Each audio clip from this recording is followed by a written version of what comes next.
Good morning, everybody. On behalf of the board, I am pleased to welcome you to Sequoia's annual general meeting for the financial year ended the 3rd of June 2022. This is our first live AGM since 2019, and thank you for your attendance this morning, both those attending and those watching online. I'm John Larsen, Chairman of Sequoia, and allow me to begin by introducing those present today. That wasn't somebody signing in. My fellow board members being here, Garry Crole, who's immediately on my right, and then Kevin Patterson, who's beside Garry, and Charles Sweeney has been delayed by an aeroplane on his way here by taxi at the moment. Lizzie Tan, our Chief Financial Officer, is at the front, and Rebecca Weir on my far right. Also in attendance today are the company's auditors, William Buck, represented by Ross Burt and Andrew Lee, they're at the front here. I also welcome Louis Marina, a representative of the company's share registry direct. Well, putting that up. It's past 10:30 and I'm advised that we could have a quorum present. I declare the meeting open. I would like to describe the voting procedures that will apply to this meeting. In accordance with ASX listing rules, I have determined that votes on each resolution will be taken by way of poll. As advised in the notice of the annual general meeting, those attending online will not be able to vote or ask questions. Only Sequoia shareholders or the duly appointed representatives or proxies are eligible to vote at the meeting. Shareholders, proxy holders who have received or on registration a voting card that provides for the holding of the poll on resolutions put to the shareholders. You will need to complete this card for your vote to be counted. If you wish to vote in favour of a resolution, please mark the for box. If you wish to vote against a resolution, please mark the against box. If you wish to abstain from voting on the resolution, please mark the abstain box. If you are a proxy holder, you must comply with the direction of the shareholder if you wish to lodge a valid vote. If a shareholder or ex-proxy holder votes today in a resolution to a shareholding for which a proxy has already been lodged, the earlier proxy will be revoked in favour of the new vote. If you have any questions, please speak to a representative of the company or the share registry before lodging your completed poll card. During consideration of the items of business in the meeting, you will be given time to complete your poll voting card. The poll voting cards will be collected at the end of the meeting and counted by the share registry. The results of the poll will be notified to the ASX and published on the company's website following the meeting.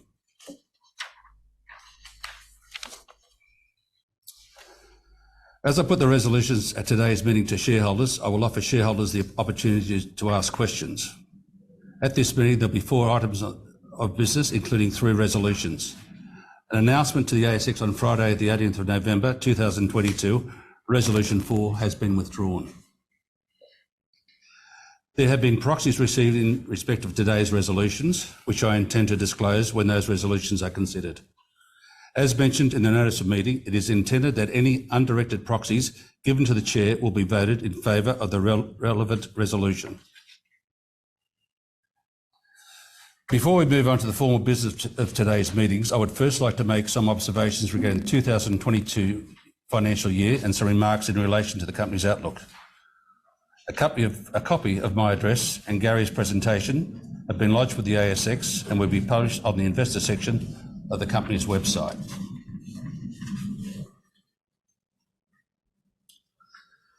Firstly, I'd like to welcome and thank my 3 fellow directors alongside me in Melbourne today. One's still missing. For their ongoing commitment and professional business acumen. I'd also like to thank our diligent and dedicated executive team led by CEO Garry Crole and CFO Lizzie Tan for everything they've done over the past 12 months, and all the staff who are truly at the heartbeat of this business. For those of you who were able to attend in person today, we all look forward to talking with you after today's formal meeting concludes. For those shareholders who are joining us online, we also welcome you and thank you for attending the meeting virtually. In terms of today's agenda, apart from reflecting on the financial year just completed, We look forward to sharing a strategic update with you, as well as, more importantly, provide all shareholders with an opportunity to ask questions of your board. At the moment, I'll pass over. In a moment, I'll pass over to Garry to commence his commentary on the various business issues impacting our business and what we're doing to address these challenges and opportunities. We'll also briefly update you on the progress of the business in the current period.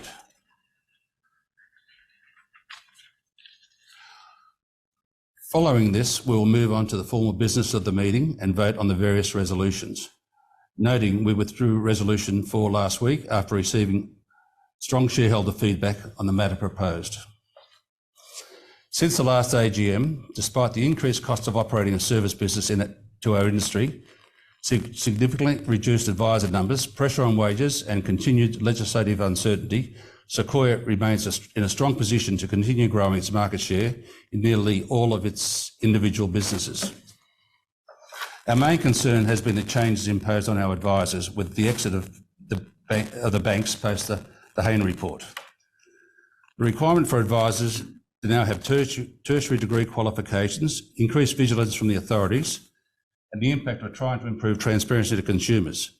Fortunately, now for the first time in many years, Stephen Jones, the newly appointed Financial Services Minister, recognises the importance of a strong advice community, and early indications have us optimistic that we can stem the bleeding in terms of advisor numbers. The need and rise in demand for advice has never been greater. We have therefore continued to increase the range of services available to our various customer segments so that we help drive the turnaround in advisor numbers, which has seen 10,000 advisors depart the industry nationally since 2018. It was pleasing to see our group continue to perform well financially through the 2020 financial year, achieving strong revenue growth and positive operating cash flow of 14.7 million, which was up 36% on the 2021 financial year. The full year dividend of 1.4 fully franked was up 40% on the previous 12-month period, on a conservative payout ratio of 33%.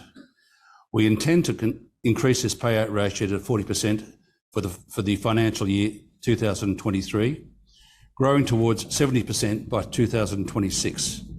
As the need for acquisitional growth flattens, in the short term, acquisitions and organic growth remain equally important, whilst reaching scale on the services we provide remains our core focus.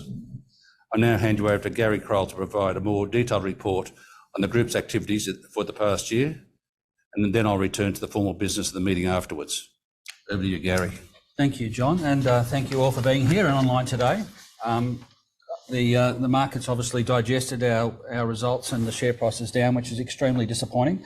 But I would like to talk to the past financials, where we are currently, and where we see the business. And we're very excited about the opportunity that we're providing in financial services. So, firstly, if you just refer to your slides that you've got, we'll just quickly touch on the results for last year. 147 million revenue was a 26.5% increase on the previous year. A lot of that revenue was to do with the specialist investment product, so sort of distorts the actual real revenue that sits behind the business, and therefore the margins. On the normalised business, the margins are actually a lot stronger than they appear when you just look at that pure revenue number. Probably the most important number, and the number that we focus on at the board, and with the staff and the shareholders, I think is seen as important, is two numbers. One is the operating cash flow. Cash is king, and we're trying to generate as much cash as we possibly can to reinvest it and then pay out the dividends that John spoke about. So in respect to the dividends, we had net profit after tax of 4.2 per share, and we paid out 1.4 per share, so 33% payout ratio. If it had been a 70% ratio, like we're talking about for 2026, the yield would be about 6% fully franked yield. So that's where we're looking to get to. We have an intention to continue to grow the business. So we're not a CBA or a Macquarie Bank or a company that's matured. We're still quite an immature company, and we're using that cash flow that we're generating to look to make further investments and make acquisitions for the long term. In particular, we're looking to make acquisitions in professional services and licensee services. They're the two businesses that we're looking to use that cash flow to invest and grow the business and buy businesses on 4 to 5 times earnings so that we get appreciation on the return on equity that we're looking to achieve. Let's move to the next slide. If you look at the numbers over the last 1.5 years, all indicators are up. The revenue, the EBITDA, the net profit before tax and the net profit after tax in every half year period, they're up. So the business is facing a lot of headwinds, as John touched on, in respect to advisor numbers, wage pressure, inflation, interest rates, all those sorts of things. At that same time, all our indicators are up. So we're really pleased with that and we expect that to continue. So we put out some forecasts today in respect to this half year period. If you take out the abnormals, they continue to be up. I'll touch on the abnormals a little bit later. We'll just quickly look at the 4 divisions in respect to the 22 result and move to the licensee service division slide. We haven't made any acquisitions in this particular business over the last 12 months. And as we pointed out, the FASEA exams saw a number of advisors leave the industry, and the challenges with increased regulation, increased cost of doing business saw a number of advisors leave the business. In our case, we've stayed flat in respect to advisor numbers in a market that's seen about a 30% fall. So our performance and our practice development team in recruiting and retaining advisors in the group has been very strong. Our 15% revenue increase is very positive. We'd like to just put our hands together for our other director who's just joining us. He's flown in from Queensland. This is Charles Sweeney. So welcome, Charles. So there is one good-looking guy on our board, and he's just arrived. So welcome, Charles. Just moving to the retiring advisors. Whilst it is a headwind in some cases, it actually creates an opportunity for us because one of the businesses that we have looks to acquire advisor books as they retire, and we're looking to have salaried advisors and to bring in advisors under a professional year that can provide the next generation of financial services. So many of you would know the industry as well as I do, going back sort of 30 or 40 years, where the AMPs and the national mutuals and the banks were the recruiting ground for the industry. So many people come and become a retired agent or a retired advisor of a large institution. They learnt their craft and later become financial planners. That has completely ceased. And what now is occurring is financial planners and licensees like ourselves are bringing advisors through professional years. We're very strong in that area. We have more than 30 advisors currently doing a professional year across the organisation, and that's the future growth organically of the next generation of advisors, and we're at the forefront in respect to providing that, and that's exciting. For full year 23, without any expectation of acquisitions, we expect 5% year-on-year growth. However, we are actively looking for acquisitions in this particular business unit. I'll move to the equity markets division. It's made up of 2 businesses here. So one is the Morrison businesses and one is the specialist investment business, where we offer specialist investment product, particularly to the wholesale market, that is quite unique, that you wouldn't normally be able to buy off the shelf for a retail investor.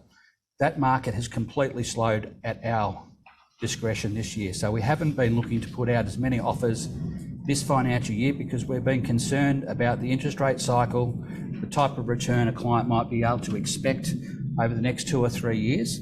So completed our election, we've just slowed down that in the period June through to August, maybe September actually, June through to September, so 3 or 4 months, and that's part of the expectation on the slowing of income that we expect in this half year period. However, on the other side of the fence, the Morrison business in this equity markets division has performed extremely strong. We are winning new clients all the time. We're now up to 60 plus AFSLs that are using Morrison's. Our volumes are 50,000 contracts per month, which was around 30,000 contracts per month only 12 months ago. We are doing $2 billion of turnover in that particular business every month, where that was around $1 billion of turnover 18 months ago. So this business is really winning market share off our competitors, and we're winning market share at the top end of the market. So our average contract note is $100,000, opposed to sort of the day traders who might be trading at $1,000 or $2,000 per ticket. We're winning the top end of the market and providing a really good service, and the business is very profitable. Professional Services Division, and one of the head of the Professional Services Division is in the room today, so welcome, Brent. And he's a large shareholder, as many people would know. This business is also doing really well and is a high margin business. So like the licensee services business and the Morrison business is high volume, low margin. The professional service business is high margin, so 25 to 30% margin on revenue, and this business is growing very strongly. So we had a 32% growth on revenue last financial year, and we're very confident that we're going to continue to grow that, and we're seeing those numbers come through in a market that's actually slowed. So the documents business, if you go into the ASIC register, the number of companies, trusts and super funds that are being bought or set up is down about 20%.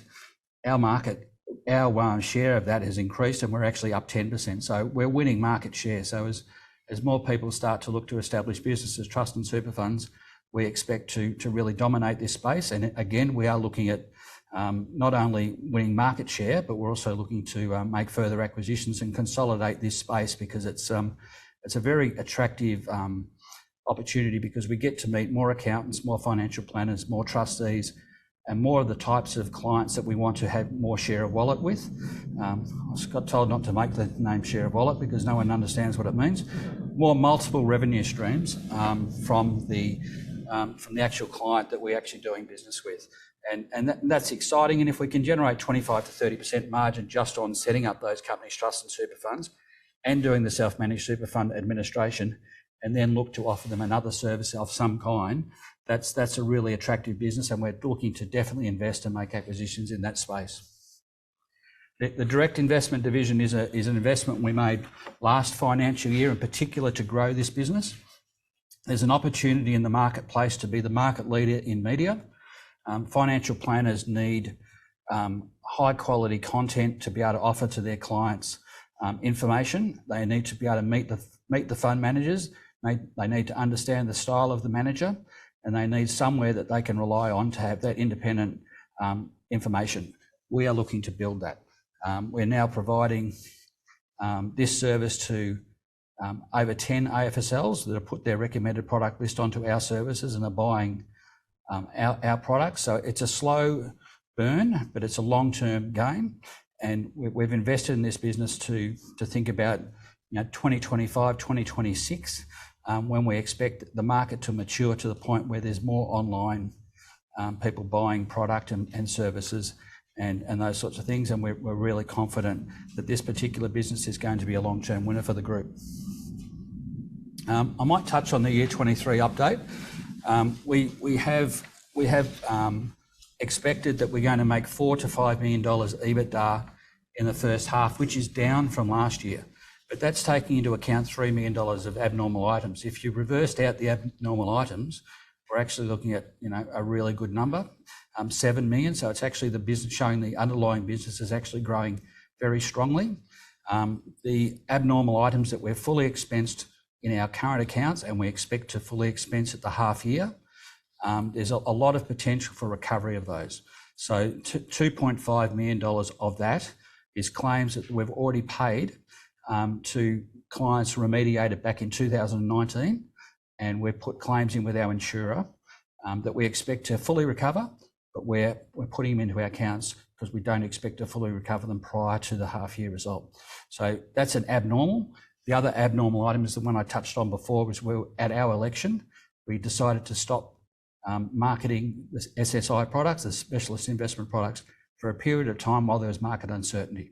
So we're thinking of the long-term client's benefit rather than our making more sales benefit, and we just decided to have a little bit of a rest in that area.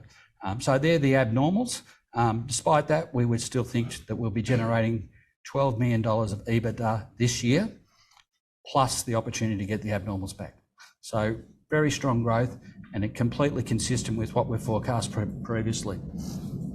The other matters, The company's approved for a $15 million loan facility. That's purely for acquisitions. The terms are with ANZ and they're very good rates. The Sequoia insurance broker business that had $1 million of ongoing income when we acquired it 12 months ago has now got $1.8 million of ongoing income. So very, very strong growth in its first 12 months under our stewardship. So very exciting. The licensee service business continues to win advisors. We have around 40 advisors that we're currently talking to about recruiting into the group in the next 3 months. They're coming from our major competitors, still some falling out of the banks with the acquisitions, some falling out of groups that have been acquired, and the advisors are not happy with the new owners, so they're looking for new homes. So opportune there. We are definitely talking to others in the industry. Hopefully that phone call was one of the advisors looking to join us soon. We're fully aware that the market sees groups like Count, Diverger, Centrepoint Alliance, Sequoia, WTL Financial as being small, and that there's an opportunity for someone to consolidate the industry. We're interested in that consolidation. Whilst we're trading at 5 or 6 times our cash flow, it's difficult for us to use our paper to acquire those, and that's one of the reasons why we're paying a low payout ratio on our dividend. So we're getting more cash, and that's one of the reasons why we went and got a loan facility. And it's also one of the reasons why we've just been a little bit slow on the buyback, because we're looking to have a lot of cash to take opportunity. The Sequoia Family Office is a business that we launched 18 months ago that's experiencing very strong growth. In 12 months, they've added $100 million of funds under management in a 12-month period for a small business, which is a very, very good result for a business with three or four staff. So extremely positive. The Morrison business I touched on before, 50,000 contract notes, $2 billion a month of volume. We're now the #1 options clearer in the market, and we're moving up the list in respect to the equity markets every week. So it's extremely positive, and as I mentioned before, we're definitely looking to focus on professional services and licensee services as our acquisition targets. The group strategy remains completely unchanged. What we're looking to do there is just completely focus on who is our client, and that's the 15,000 financial advisors, the 2,000 AFSL licenses, and the 20,000 accountancy practices across Australia.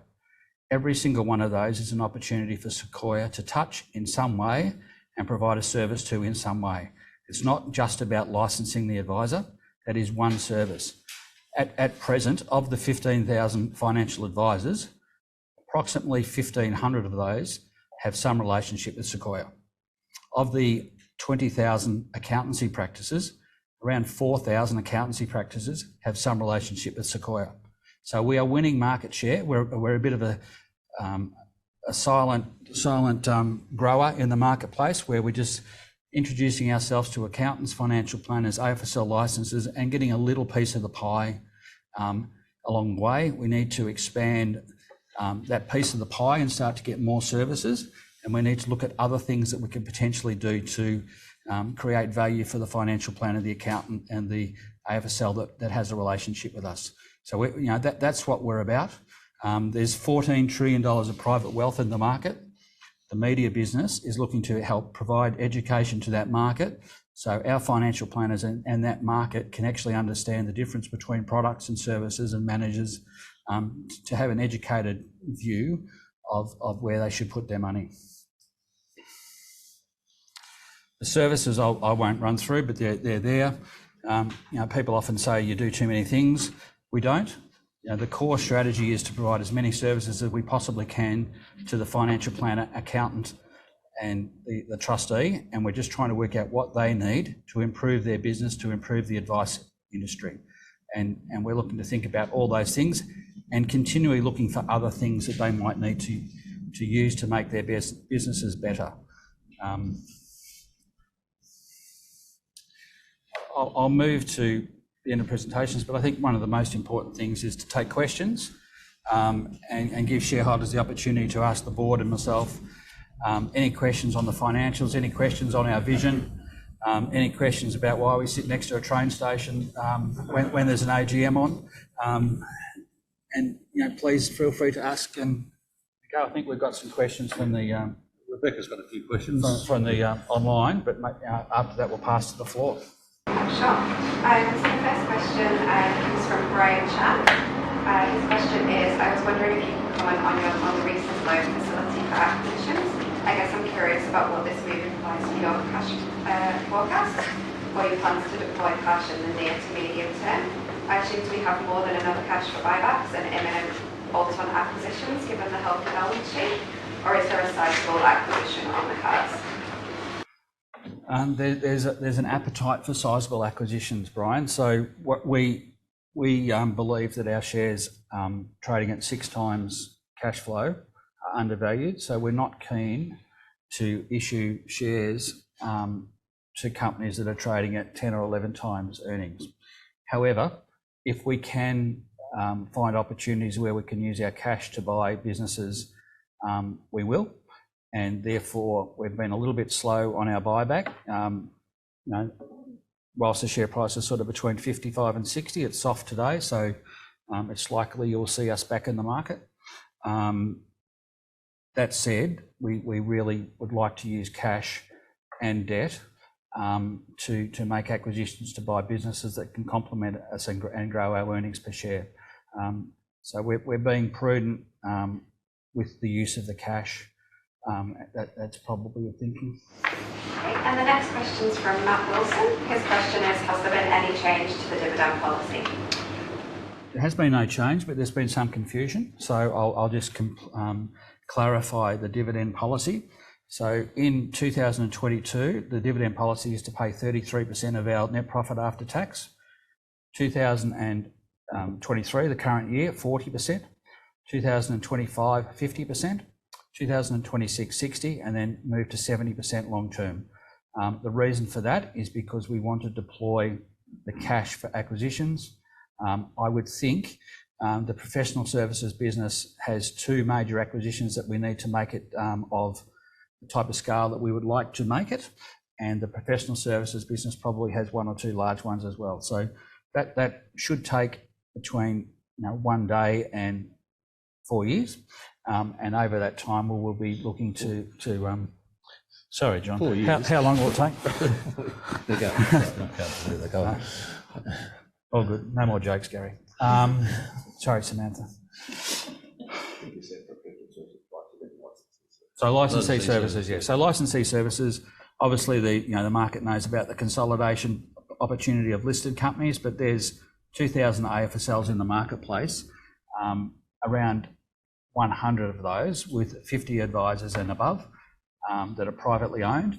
We would like to deploy our cash to look to offer the opportunity for those who want to exit. For those that want to stay within the business, we would consider offering some shares. But whilst our shares are at the current price, we're really not keen to issue shares. We will issue shares with voting on the shares at a higher price. Absolutely. Yeah, that's absolutely. Right. Yep. Clarify that too. And the next question, sorry, I think this microphone wasn't working, is from Matt Wilson again. Is the company intending on continuing its buyback program after the AGM? Given the share price today, absolutely. That's all the questions that have come in before the meeting. Any questions from the floor? Come on, guys. Must have a question. Yes, Brent. Given the change in sentiment, thank you, Rebecca. Given the change in sentiment for best interest duties, do you see banks stepping back into this market? Yes, I do. I think that I think this industry goes in cycles, and I think that the Royal Commission's been very positive for the industry, and I think that there's absolutely an opportunity for banks and large companies to have product and advice, as long as there's a clear understanding that the advice needs to be in the best interest of the client. So, the Insignia and the AMP, and to some extent Hub, where they've got equity in distribution, I think is what we're going to see reappear. I think it might take a little bit of time, but in the long term, I think the consumer is advantaged if distribution and product can be together. Thank you. The second question relating to that. If that's to be the case, then the best defence against a takeover is a strong share price. Outside of a significant buyback, which I would support, do you have any other ideas about what we can do? I think we've just got to keep on doing what we're doing, and that is to run a profitable business that generates high cash flow and pays dividends. I think one of the challenges moving from a private company to a listed company is the short-term thinking of some shareholders, and we have to think both on a short-term basis and a long-term basis, and sometimes ignore the share price and focus on what's good for the business, the shareholders and the staff for the long term. And that's what we're doing. We're very confident that we can get to $30 million of EBITDA by 2026. If we do that, the share price will look after itself. And I really believe that's where we're heading. Worrying about the share price every day is frustrating, and I take phone calls about it. And I would like to think more shorter term on occasions, but we've got to think long term, and we've got to do what's best for the long term of the business, the staff, and the shareholders. So that's what we're doing. One thing I'd like to clarify from my view is where the banks are going to change. Where the banks before had both financial advisors and funds management operations, I don't believe that they'll have both funds management operations and financial advisors. They'll much rather have the financial advisors also than the funds management side. I think that's where I think when they come back in will be different to what we had before the Hayne report. And that's my view anyway. Thanks, Brent. Any other questions? Thanks, Rebecca. Now to the formal business of the meeting, which only items of business to come before the meeting today will be those specified in the notice of meeting.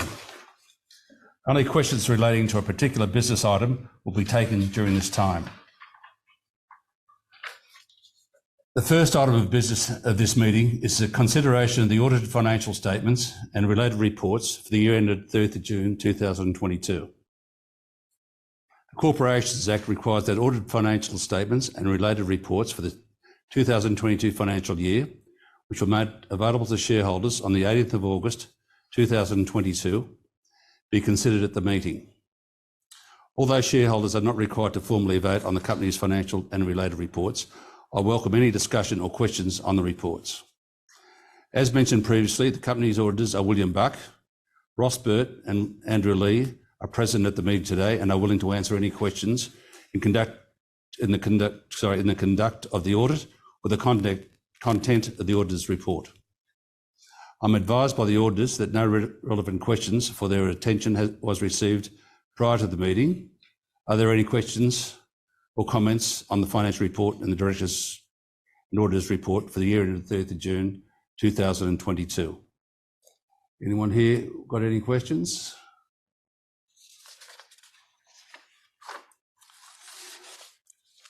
If there are no questions, I ask the Company Secretary to record the financial report for the company and its controlled entities for the year ended 30 June 2022, together with the Directors' report and the Auditors' report, be received and considered by shareholders.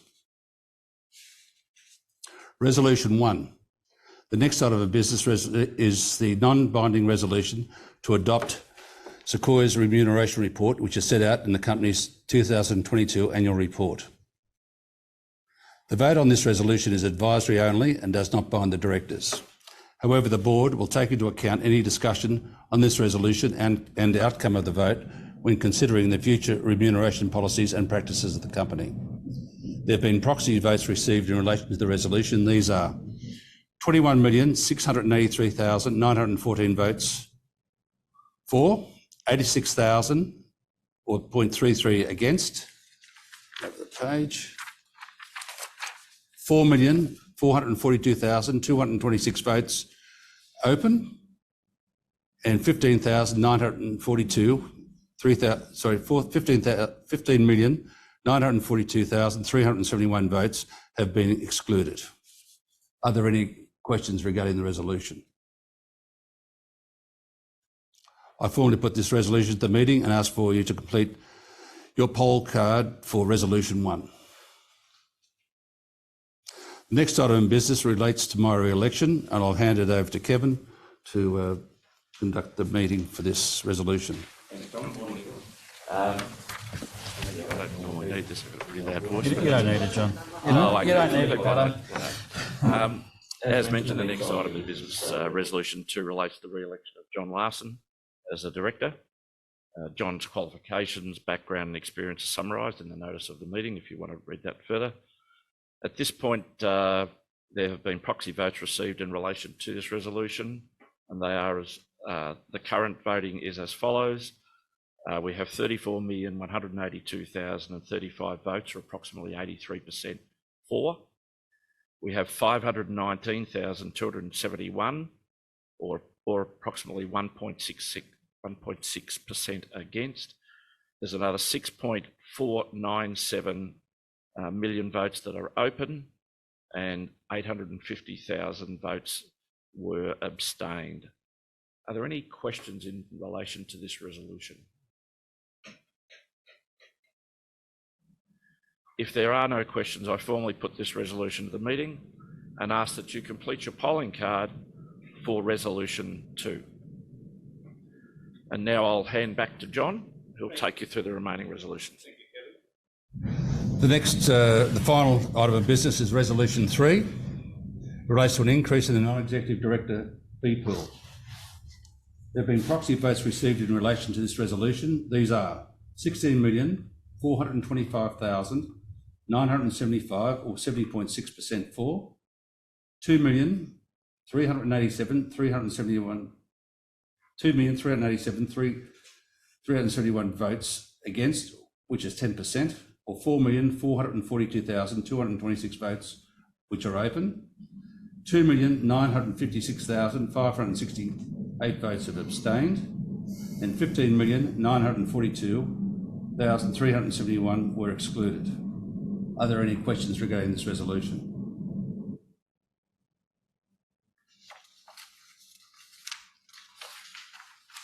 I formally put this resolution to the meeting and ask that you complete your poll voting for resolution 3.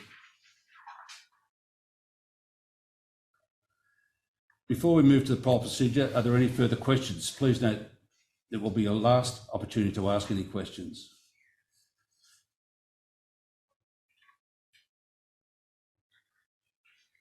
I now appoint and request Louis Marina, representative of the company's share registry Direct, who has examined and prepared summaries of the proxy forms received, to act as the returning officer and conduct the poll.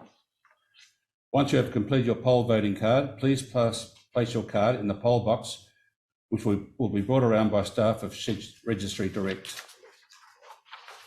If you have any questions, please speak to a representative of the company or the share registry before lodging your completed poll card. Have all persons voted who intend to vote? It appears as though the voting process has been completed. I therefore declare the poll closed. The results of the poll will be notified to the ASX following the meeting. As this concludes the business of the meeting, I thank members for their attendance and now declare the meeting closed. Those who are here, please join the directors for refreshments in this room. Thank you.